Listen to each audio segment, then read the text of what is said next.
Tayo po magsiluhod upang magbigay galang sa banal na espiritu sa katauhan ng ating minamahal na Apo Conchi.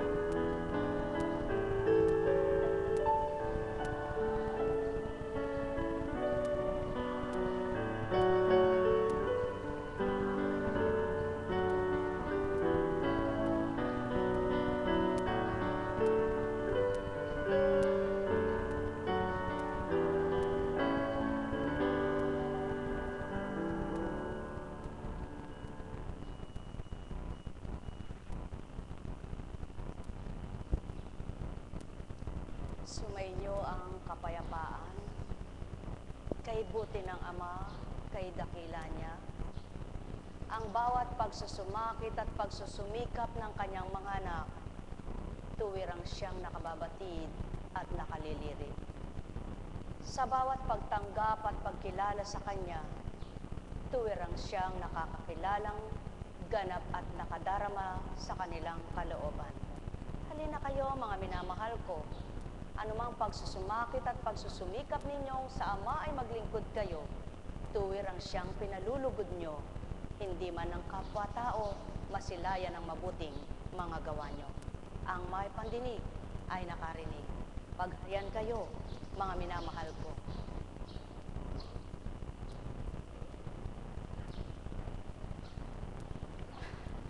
Buhay po ba ang Diyos? Kung kailan ka nagdudumali, nagmamadali, kung minsan ay napapariwara ka, no? Subalit kapag kabutihan ang nais mo, ano man ang sinapit mo, ay masaya pa rin ang puso mo. Kapag ang gagampanan mo ay kaukulan sa kabanalan, ano man ang nararamdaman mo'y masaya pa rin ang puso mo. Kaya mga mahal, pakatandaan ninyo, ang tunay na ligaya dito nadarama. Kaya't kung ito'y damang-dama ng bawat isa, mainit man, maligaya ka pa rin. Buhay ba ang Ama? Napakadakila ng Ama, napakahiwaga niya. Ang daming makita mo, nagbibilad sa araw para maghanap buhay, sa daan, naguhukay, nagsisimento. Ngunit, tunay nga bang nakakahabag sila kung minsan sa ginagawa nila? Opo, doon sa kanilang ginagawang pagsusumikap kumita, nakakaawa sila dahil nakabilad sila sa araw, kung wala nga silang alam trabaho, kundi yaon. Ngunit ano po ang hindi nakakaawa sa kanila? Marami ang nagaganap. Mula umaga nakabilad ka hanggang mainit ang panahon na katulad ngayon, mainit ang panahon kahit na hapon na. Eh, pagsahod naman saan napupunta? Yun yung gawang hindi pinagninilayan. Ano po? Sapagkat isipin mo na lamang, 1 linggo kang kumayod. 1 linggo kang nagbilad. Pagkatapos, isang iglap mo lang itatapon doon sa, halika na eka, kayo, nakahanda na ang mesa. Tama po ba? Kaya, sa pawang katotohanan, nahahabag nga po ba ang Ama sa kanilang kaabahan ng buhay? Hindi po. Sapagkat kung sila ay natututo sa kanilang buhay, di sana'y wala silang gagawing gayon, sapagkat aalalahanin nila yung hirap nila, yung pagod baga. Ngunit sadya kung may tao na nahirati sa ganon, di ba? Pagka hirati ka na sa pagdating ng hapon, iinom kayo, bago matulog, iinom. Pagdating ng sweldo, bayad na lahat sa utang, wala nang natira. Buhay ba ang Ama? Kaya, kung saan mayroong pwesto, halimbawa, ito ang gawaan, nagpapagawa ng mga daan niya, nandun yung mga manggagawa. Merong pondahan doon, halimbawa, ano ang pangkaraniwang ititinda ng pondahan na alam niya na mas mabili? Gin, tanduay, Red Horse, mura. Sapagkat alam na kung ano ang mangyayari pagdating ng hapon. Sitsaron, ihaw-ihaw. Nakakaawa po ba ang mga ganon? Hindi po. Sapagkat kung sila'y naaawa sa sarili nila, dapat alam nilang, o sige, sa pagod ko ba namang ito? At pagkatapos ay magpupuyat pa ako sa walang kwentang pagpupuyat at iinom pa ako ng walang kwentang alak, pag nagkasakit ako. Ano po? Yan ang maraming tanong. Bakit ito'y ginagawa? Ituwid mo, magagalit sa'yo. Magsalita ka, mumurahin ka pa. Tama ba ga? Totoong totoo. Subalit, kapag ang gusto ng tao ay kabanalan at pangkabanalan, hindi ba't kayo saya? Ngunit ito kaya'y naunawaan ng marami? Tinatanggap kaya ito ng mga ayaw tumanggap? Hindi.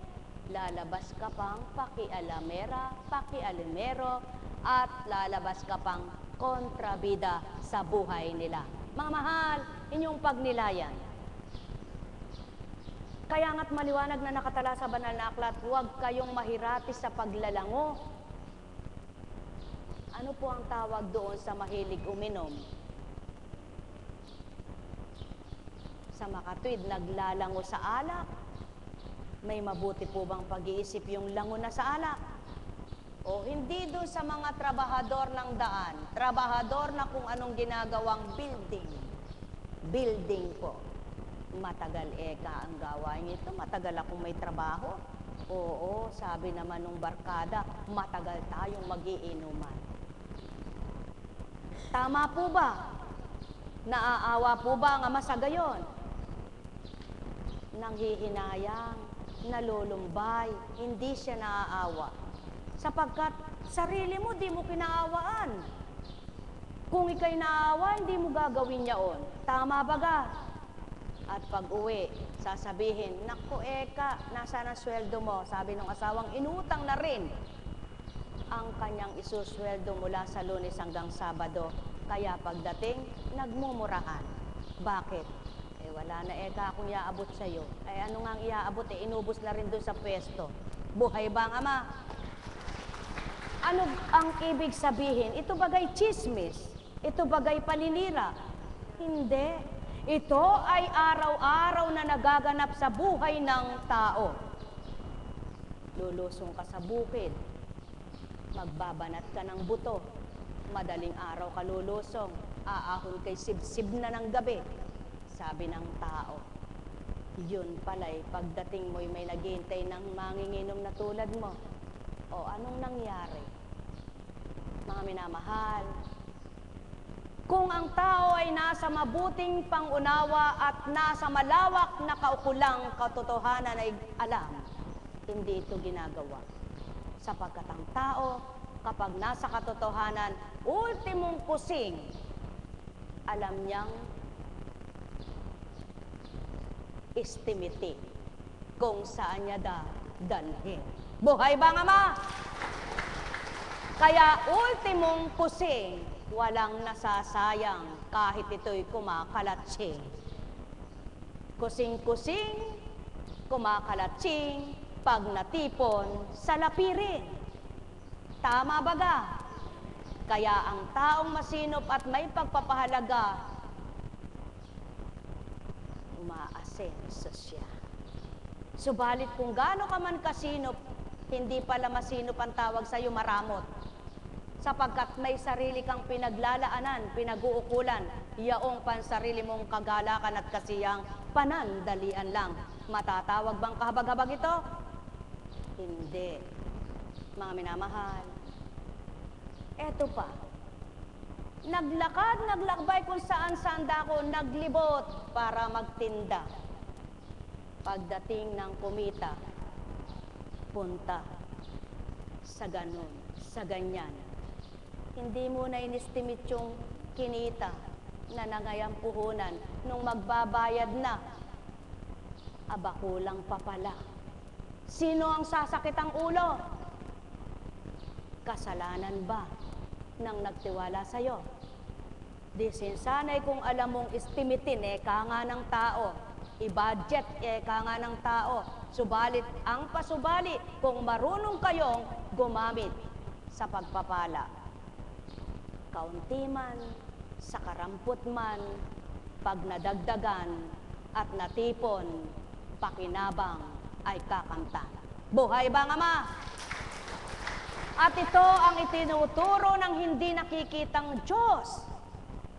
Ito ang tinuturo ng hindi nakikitang Ama, na kung pakikinggan ng mga anak niya ay matututo lahat sila. Tulad ng mga aral na mga salita niya sa pamamagitan ng Espiritu. Kaya nga't ang wika niya, kung susunod kayo sa akin, mapapabuti kayo. Subalit kung ako'y kalilimutan nyo, mapapahamak kayo.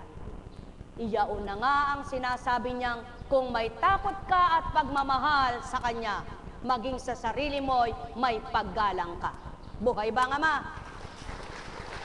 Sapagkat kung ginagalang mo ang sarili mo, pahahalagahan mo. Maghapon kang kumayod, maghapon kang napagal, pagkatapos sa ginglap ay dadalhin mo sa kawalan. Sino nakinabang? Kung ika'y nagsuka, nangamoy ang ininom mo. Kung ikaw ay natulog, ang hininga mo'y amoy alak. Mga mahal, katotohanan, ano pa? Huwag naman kayong magdaramdam at magagalit. Kakayod sa umaga, pagdating ay magsusugal. Aabuti ng hating gabi madaling araw, naku eka, may pasok pala eka ako bukas.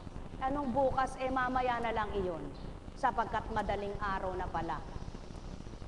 Ba't kaya eka sumasakit ang ulo ko, ang mata ko yata'y lumalabo? Anong hindi nga bang mangyayari yan? Pagod ka na sa maghapon, nakatutok ka pa sa baraha. Di ba mahihirapan ang iyong mga mata? Kaya ang mga tao, mga mahal ko, kung tapat kang mag-uusap at hindi tapat yung pinangungusapan mo, magagalit. Subalit kung makikipagtotoo, matutuwa at maitutuwid. Buhay bang Ama? Kawang katotohanan ang sakit tinuturan. Ano pa ang sakit ng mundong ito? Yung kapwa nagpapakatotoo, ang kapwa may takot sa Ama na nagmamahal sa kapwa niya. Dahil may takot na't may pagmamahal, pag nilapitan, magbibigay.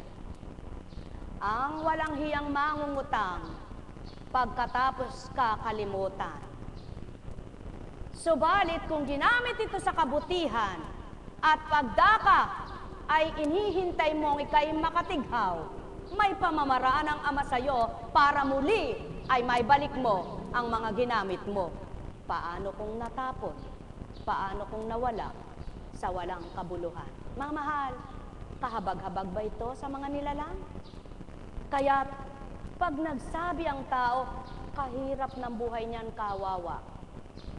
Sa tao na nagsalita, totoo bang naawa?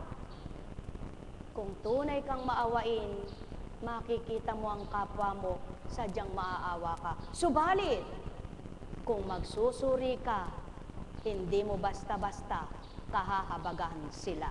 Sapagkat ang gusto ng Ama, matuwid ang buhay niya at kilalanin siya, tanggapin upang ang maling gawa ay di na ulit-ulit pang ginagawa. Buhay bang Ama? Mga minamahal, sino nga ang pagdaka ay tumanggap sa mabuting balita? Yun lamang nakakaunawa at nasisiyahan ng diwa at ang puso niya ay nagagalak. Subalit yung lumalaban sa kanyang kalooban sapagkat siya'y naitutuwid at ayaw magpatuwid, di bagat magagalit, magdaramdam, lalayo sa'yo. Ang wika ng Ama, hindi baling magsilayo kayo kung tinutuwid ko't matatama kayo. At kapag naalala niyo ang pangungusap ko, alalahanin niyong nagpapakabuti ako at pinabubuti ko kayo. Hindi kaya maalala niyong magbago. Buhay ba ang Ama? Mga mahal, pawang katotohanan ang tinuturan ko na walang pinagkaiba. Kung ang naging sakit mo'y hindi dahilan ng iyong pagpapagal, ng iyong pagsusumikap, ng iyong pagbabata, hindi yan kaloob. Hindi yan pagsubok. Kung ang sakit mo ay ikaw ang sumadya, hindi ka rin kaawa-awa. Ano ang sakit na hindi nakakaawa? Yung alam mong bawal sa'yo, ngunit patuloy mong ginagawa, kaawa-awa ka bang nilikha? Ano ang dapat gawin sa'yo? Pilayin at nang matuto na maghanap ng manghihilot mo. Buhay ba ang Ama? Subalit kung ang pagkapilay mo ay di sinasadya, ang Ama mong may kaloob upang lalo niyang mapatotohanan siya ang gamot at manggagamot sa buhay mo. Buhay ba ang Ama? Mamahal, pawang katotohanan ng sakit tinuturan, subalit sino nga ang magtitiwala sa taong nilalang? Na sino nga ang taong pagdakay tatanggap at makikinabang at sino nga ang magagalak at masisya ng kalooban kung ang pagtitig niyang matay ginagamit ay taong nakikita. Subalit kung may pandinig, kayo'y nakarinig. Sumainyo ang kapayapaan, pagharian, kayong lubos. Nekkarameneyahanam, nekkarameneyahanam, nekkarameneyahanam. Kaya nga't may kasabihan pa ang tao, daig ng masipag ang maaga. Hindi. Daig ng maagap ang masipag. Gaano ka man kasipag kung gumising kay mulaklat na yung liwanag, daig ka nung maagap. Sapagkat kung ang kukunin mong tubig ay isang timba na lang, at dahil isang timba na lang naunahan ka noong tatamad-tamad ngunit maagap siya, wala nang natira sa iyong masipag. Buhay ba ang Ama? Sa makatwid, mga mahal ko, kung maagap kikilala ang tao sa Ama, maagap niyang matututunan ang kalooban niya, maagap niyang mababago ang buhay niya, maagap niyang masisilayan ang liwanag ng buhay. Kaya, gaano ka man kasipag manalangin, gaano ka man kasipag magsamba, gaano ka man kasipag mag-alala, kung tatamad-tamad ka na magbagong totoo, baka maunahan ka pa nung masama na nagbago. Buhay ba ang Ama? Mga minamahal, pawang katotohanan ng sakit tinuturan, ang may pandinig ay nakarinig. Sumainyo ang kapayapaan, pagharian kayo, walang pinatatamaan, walang pinarurunggitan, ito'y pangkabuuang sanlibutan, ang may pandinig ay nakarinig. Mahal na mahal ko kayo, tuwiran kong tinuturan, mahal na mahal ko kayo. Ang taong matalino, iniisip niya ang kalalagayan ng kanyang kaluluwa. Hinahanap niya ang kabusugan ng tiyan niya, ngunit iniibig niya na maligtas ang kaluluwa niya. Mahal na mahal ko kayo. Tuwiran kong tinuturan, mahal na mahal ko kayo. Nekkarameneyahanam, nekkarameneyahanam, nekkarameneyahanam. Buhay po ba ang Diyos? Buhay nga po ba ang Diyos? Totoo po ba ang mga istorya ng Ama? Buhay po bang nangungusap ang Espiritu niya? Tapat po ba kung mangako siya? Nakikipagtotoo naman ba ang mga anak niya? Parang pahina ng pahina po. Masipag ba ang mga anak niya? Sang-ayon ang Ama dyan, sapagkat marami ang masipag. Subalit ang tanong, anong uri ng kasipagan? Sa katusuhan ba? Sa panlilin lang ba? O sa katapatan? Gandang umaga po. Kaya, ng panahon ni Jeremias ay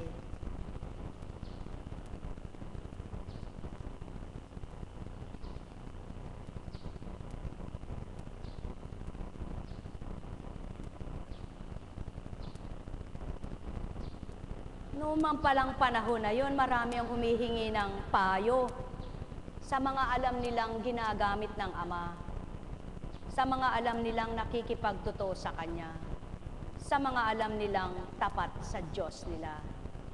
Subalit, maraming pangako rin noon, ngayon at kailanman, ngunit hindi pagdaka yung pangako'y aabot na.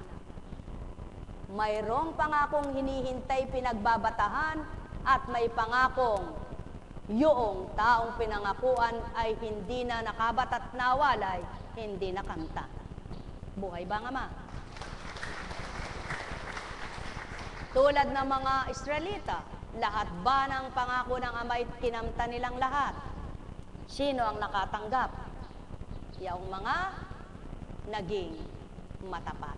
Sa makatwid, kung pinangakuan ka ng Ama ng bagong buhay at magandang buhay, ngunit nilimot mo siya, kakamtin mo ba yan? Anong dapat gawin? Makipag-totoo. Subalit sa kabila ng iyong dinaranas, sa kabila ng iyong nararamdaman, pinagsusumikapan, pinagsusumakitan mong tupdi ng kanyang kalooban dahil binuksan na ang kalooban mo. Pinadama niya na sa iyo kung sino siya at pinakilala kung ano siya. Hindi mo kaya gagawin niya on kung tapat ka sa kanya? Kaya't nang pinagsusumakitan mo at pinagsusumikapang tupdi nito, habang tinutupad mo may lakas at tibay ka, at nang mahulagpusan mo na, nakasigaw ka ng buhay ka, Ama. Buhay ba ang Ama? Buhay nga ba ang Ama? Kaya't sa inyong lahat, mga minamahal, unahin natin si Ezekias. Ipinatawag ni Haring Sedekias, Jeremias pala. Binulag ka na naman na po, Kutsig. Hindi. Maliwanag. Binalintataw lang. Ano? Binaligaw ang tawag doon. Ipinatawag ni Haring Sedekias si Jeremias at kinausap sa ikatlong pintuan ng templo. May tatanong ako sa iyo at huwag kang maglilihim sa akin kahit ano, sabi ng hari. Sumagot si Jeremias, kung sabihin ko sa inyo ang katotohanan, ipapapatay ninyo ako. At kung payuhan ko naman kayo, ayaw ninyong pakinggan. Ni ayaw nyo pansinin. Oo nga naman, ano, saan siya lalagay? Palihim na nangako kay Jeremias si Haring Sedekias. Buhay si Yahweh na nagbibigay buhat sa atin. Na buhay sa atin, wika niya. Ipinangangako kong hindi kita ipapapatay at hindi rin kita ipagkakanulo sa mga taong ibig pumatay sa iyo. Matapos marinig ang gayon, sinabi ni Jeremias kay Sedekias, ang sabi ni Jeremias, ang sabi ni Yahweh ay Diyos ng Israel, kung kayo'y susuko sa mga pinuno ng hari sa Babylonia, maliligtas ang buhay ninyo at hindi nila susunugin ang lungsod. Kayo at ang inyong sambahayan ay maliligtas. Ngunit, kung hindi kayo susuko, ibibigay sa taga-Babylonia ang lungsod na ito. Susunugin nila ito at hindi kayo makaliligtas. Sumagot si Haring Sedekias, natatakot ako sa mga Hudyong pumanig sa mga Babylonia. Baka ibigay ako sa kanila at ako'y pahirapan nila. Hindi kayo ibibigay sa kanila, sabi ni Jeremias. Ipinakikiusap kong sundin ninyo ang salita ni Yahweh, gaya ng pagkakasabi ko sa inyo. Sa gayoy, mapapabuti kayo at maliligtas. Ipinaalam na sa akin ni Yahweh sa pamamagitan ng isang pangitain ang mangyayari kapag hindi kayo sumuko. Tumingin kayo, inilabas na ng mga pinunong taga-Babilonya ang lahat ng babaeng naiwan sa palasyo ng hari sa Huda. Pakinggan ninyo ang sinasabi nila. Ang hari inililigaw ng pinakamatalik niyang kaibigan. Nanalig siya sa kanila. At ngayong nakalubog na sa burak ang kanyang mga paa, iniwan siya ng mga kaibigan niya.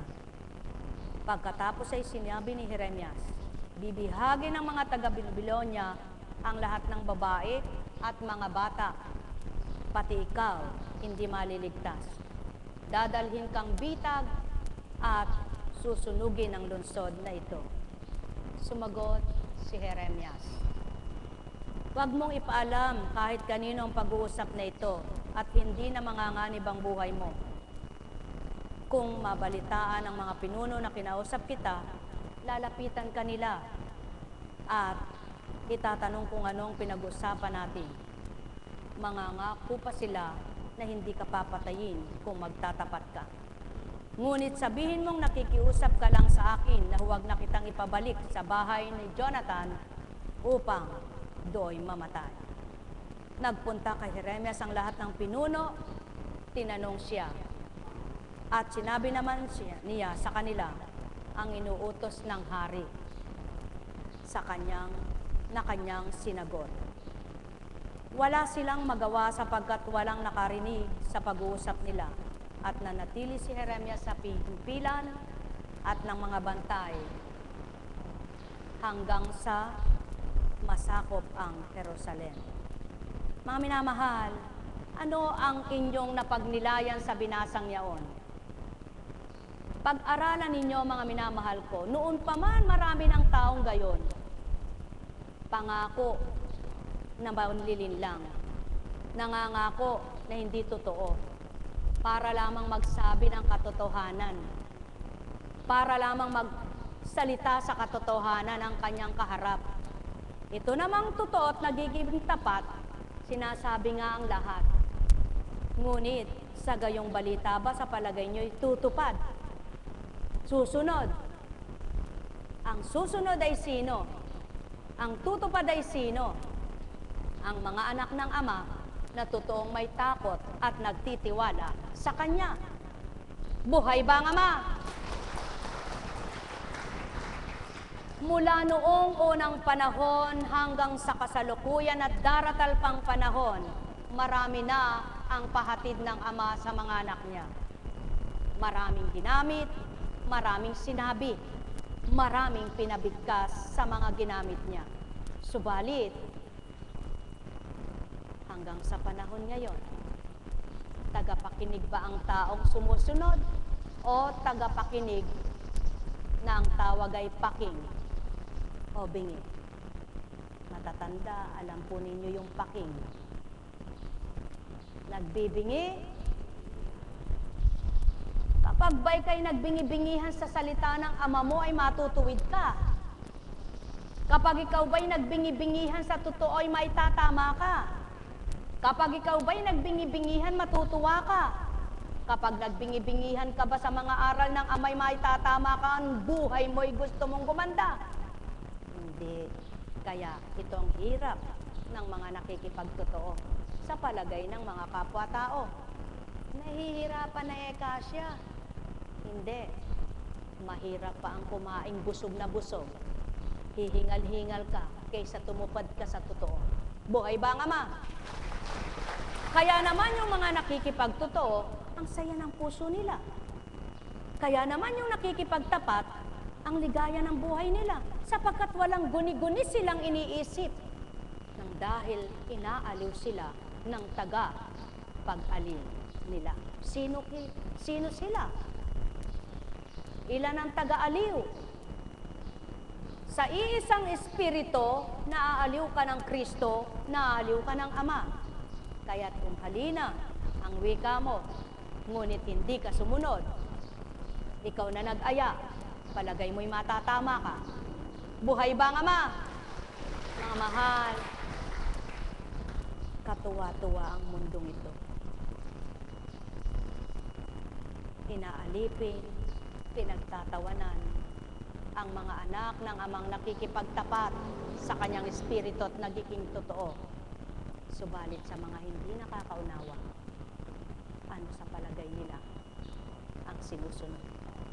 Gusto lang kang sumikat niyan, gusto lang kang maging magaling niyan. Itutulad sa kanilang mga sinungaling na hindi nakikipagtotoo. Kaya ang mundong ito, punong-puno ng kasalanan.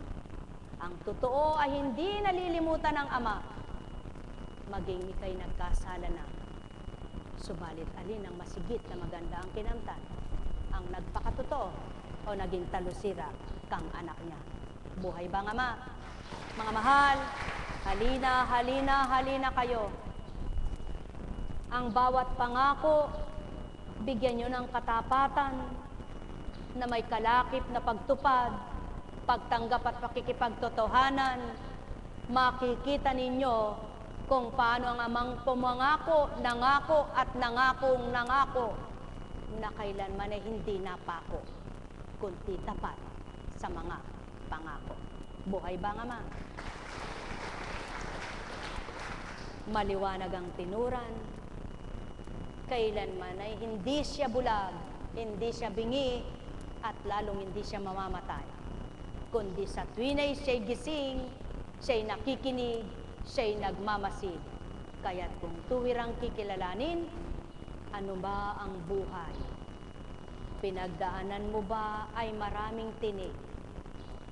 Lumakad ka ba sa batuhang matitirik, matatarik, matitigas, na ikaw ay nahirapang humakbang? Subalit kaagapay mo ba ang Ama mong kinamtan at kinilalang tuwiran? Isasadyad ka at magiging ganap ang kagalakan. Sa buhay mong sinapit, walang ibang nakabatid, maliban siyang tanging nakaalam ng kalahat-lahatan. Kaya't kung pinag-ukulan mo siya ng pansin, pag-uukulan ka rin ng panahon upang ika'y damayan sa lahat ng sandali at kailan may di ka iiwanan sa kagipitan. Mga mahal, sumainyo ang kapayapaan. Nekkarameneyahanam, nekkarameneyahanam, nekkarameneyahanam. Buhay ba ang Ama? Buhay po ba ang Ama? Napakadakila ng Diyos.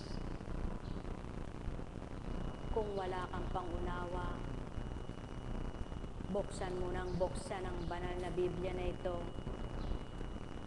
at basahin mo lahat para ka lamang nagbabasa na walang nadarama na pagkatapos nahirapan ang iyong mata, wala kang nakamtan na mabuti sa iyong binasa.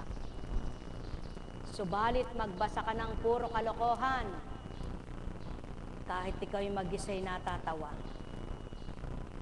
Binabasa mo, nakangiti ka. Pati yung utak mo'y tumatawa. Nag-iisip na ng masamang gagawin mo, sapagkat ang binabasa mo'y pangkamunduhan pala. Buhay ba ang Ama? Kaya dito sa lupa, kapag tinuon mo ang isip mo at damdamin sa mga makamundong gawain, doon matutuon ang iyong kalooban at kaisipan. Subalit kapag tinuon mo sa kabanalan, doon mahihirati, tuloy kang mabubuksan, sisidlan ka ng kaunawaan. Mahal na mahal ko kayo. Tuwiran kong tinuto, mahal na mahal ko kayo. Nekkarameneyahanam, nekkarameneyahanam, nekkarameneyahanam. Buhay po ba ang Diyos? Buhay nga po ba ang Diyos? Mainit pa po ba? O, di ba? Salamat sa hangin, sa kalikasang pinagkaloob ng Ama. Tingnan nyo nga po, ilang electric pa nang umaandar kanina, init pa rin ang nararamdaman nyo.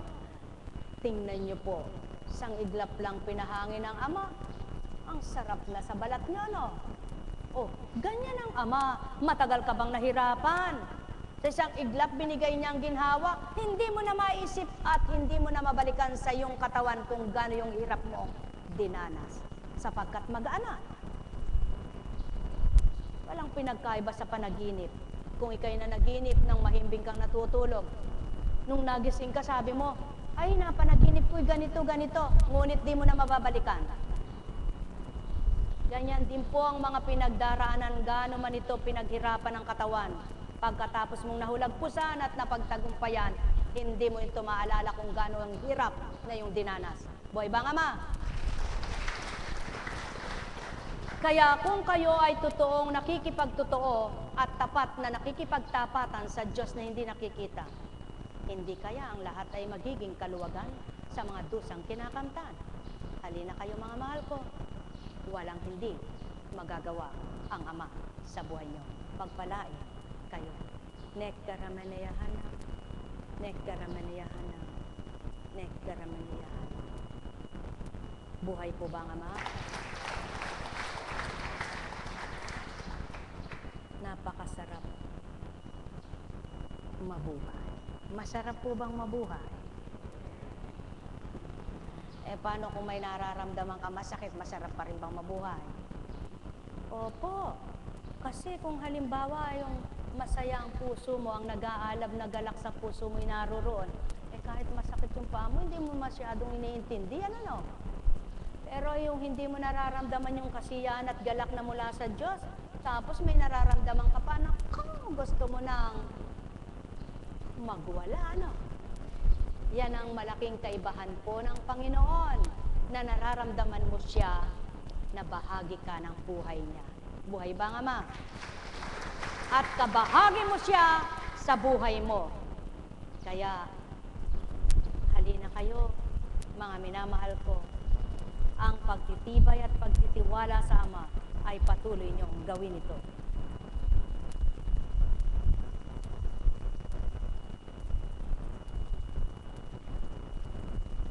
Kayo'y mga kaibigan ko kung tinutupad ninyo ang mga utos ko ayon kay Juan.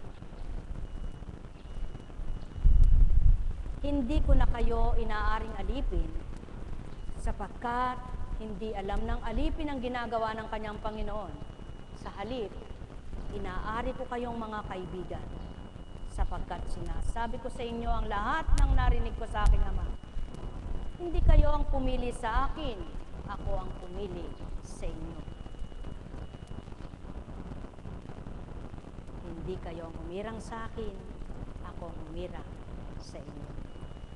Mga minamahal, maliwanag ang katotohanan.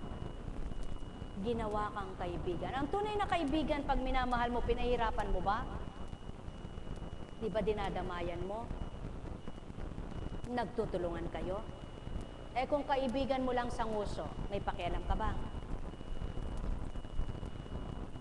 Ikaw, kayong lahat, tunay na kaibigan ni Kristo. Ikaw ba'y kaibigan mo siya? Paano mo kaibigan? Pinahihirapan mo hanggang ngayon. Ako, Kunching, saan ko naman pinahihirapan? Pinahihirapan mo hanggang ngayon, aminin mo. Saan ko nga po pinahihirapan? Sa ugali mong hindi totoo. Bakit po? Totoo naman ako. Saan ka totoo? Pag busog ka'y masaya ka. Pag wala kang pera, galit ka na. Totoo ka ba noon? Alam niyo po, talagang napakahirap nga palang gayon gawin. Na kapag wala kang pera, talagang mahirap magsaya.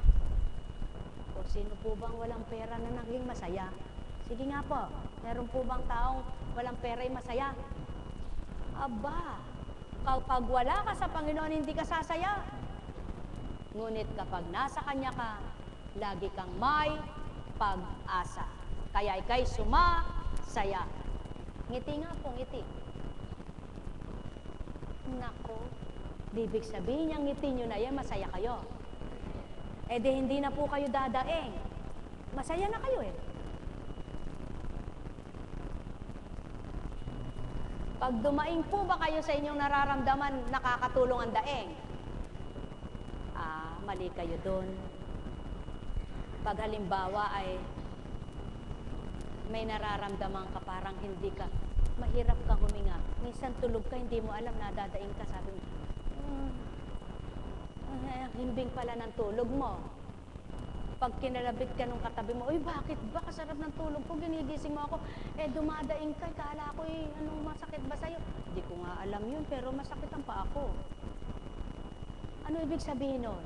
Pinahihimbing ka ng ama mo sa kabila ng nararamdaman mo upang wag yaon ang maramdaman ng katawan mo, kundi yung pagpapahimbing niya sa'yo. Sapagkat inaaliw ka, yun ang tanda ng pagmamahal niya. Buhay ba ang ama?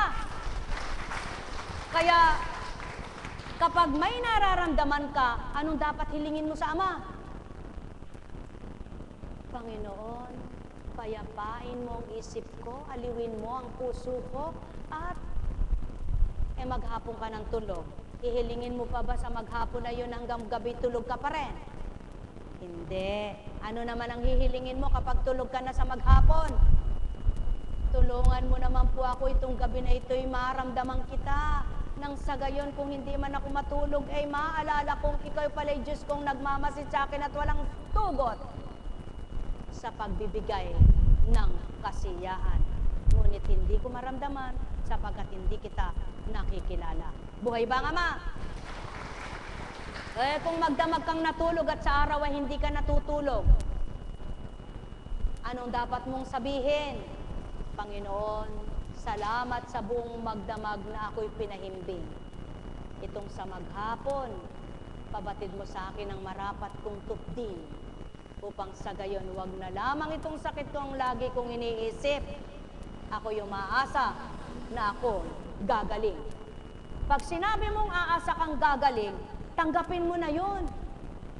Sinabi mo nang umaasa kang gagaling nag-isip ka na naman.